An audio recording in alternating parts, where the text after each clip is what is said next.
یہ بیان کرنا تھا کہ ان رسولوں کو بھی ان کی قوم نے نہیں مانا، جس طرح وہ قوم ناکام ہوئی، نامراد ہوئی، مکہ والوں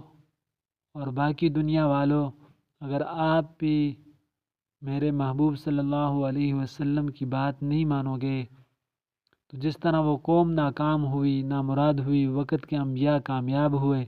ان کے ماننے والے کامیاب ہوئے،